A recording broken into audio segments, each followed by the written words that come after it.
My friend, we're always trusting something. The question is, where is your trust being placed? In today's conversation, we're connecting more deeply with our understanding of where and how we place our trust and how that can help us ground into this reality so that we can live and create the most satisfying experience of our life that we can imagine, moment to moment to moment. I'm Danielle Lynn, and I love connecting and collaborating with empowered creators and magicians such as yourself. And in this conversation today, as mentioned, we're going to shine some light on trust. Now, as mentioned, at any given moment, we are trusting something. Essentially, this is what beliefs are. Beliefs are stories or patterns that we have placed trust in. They are ideas that we have repeated over and over until we have accepted and integrated them into the system of our lives.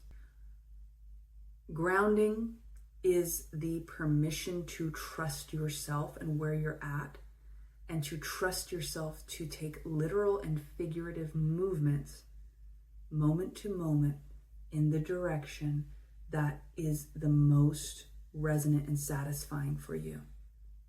And it's very understandable that if you have lived a sequential number of challenges, that you might have some beliefs or stories that are more rooted in trusting that things won't work out for you. Coming into grounding is about cultivating new patterns and new stories, new beliefs that have to do with moving in step with your body, trusting it to do small things with you, and trusting it to do small things with you continually so you can start giving it bigger and bigger and bigger things to do. In the most practical sense, what I do when I want to ground is I move my body. I will dance. I will go walk with nature.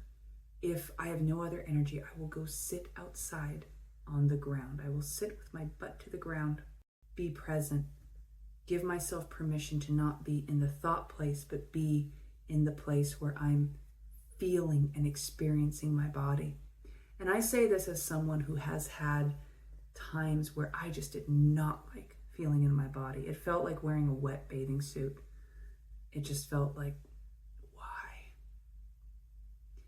And so what I did was a lot of these movement practices, I would move my body a lot, and I would give myself consent to look any number of ridiculous ways while I was moving my body, because it didn't matter so much to me how I looked. There are some sages that say our breath is the thread that connects the spirit to the body. When we take intentional breaths while being aware of the body, we are, in a sense, moving the two together.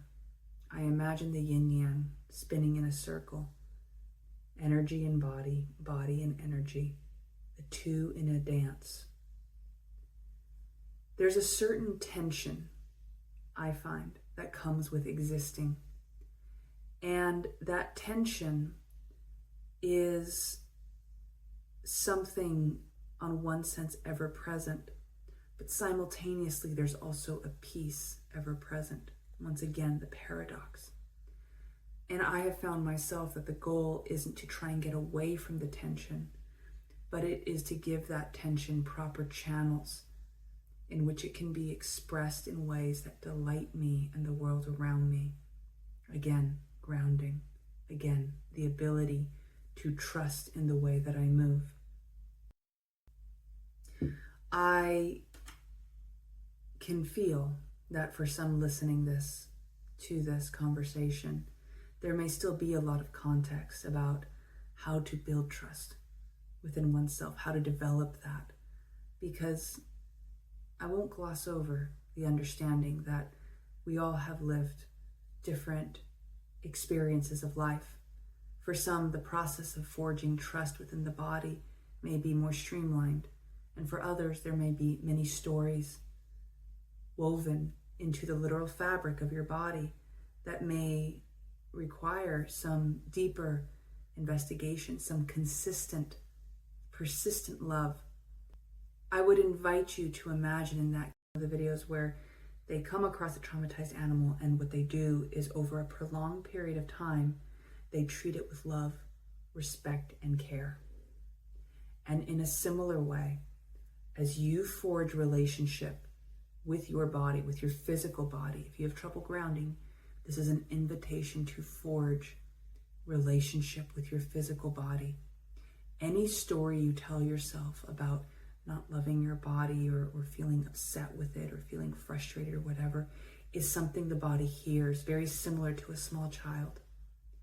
And so part of this process of developing trust with it again is to genuinely find your place of love with it, to genuinely find your place of appreciating it for how it carries you, and to work with it to reestablish a mode of communication between your energetic self and your instinctual self.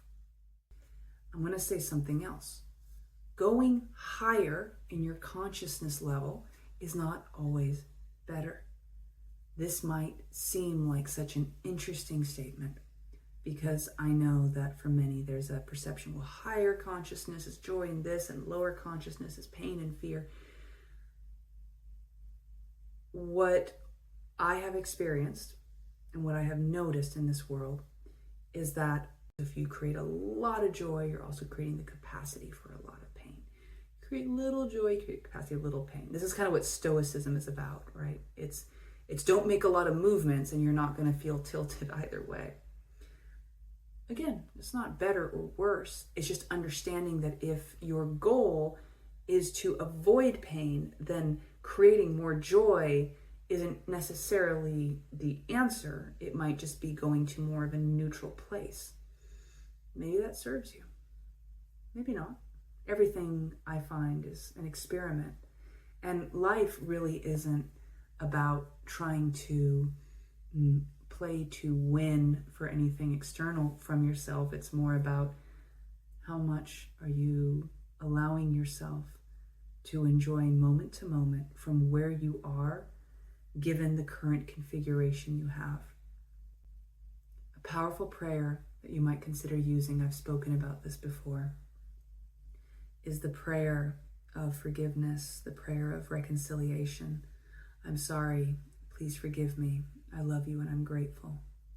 Having that prayer with yourself, with your body, can be a powerful bridge. In all cases, my friend, I feel like this is a wonderful place for us to digest this current conversation. It's been such an honor to talk with you about this. And I imagine that some insights have been received, some places for you to contemplate. And as you consider the places that you can develop this trust, this fulcrum of trust within yourself and within your body, I invite you to approach it from a place of curiosity, a place of love and compassion within yourself, because this is what I have found the most empowered leaders are embodying at this time.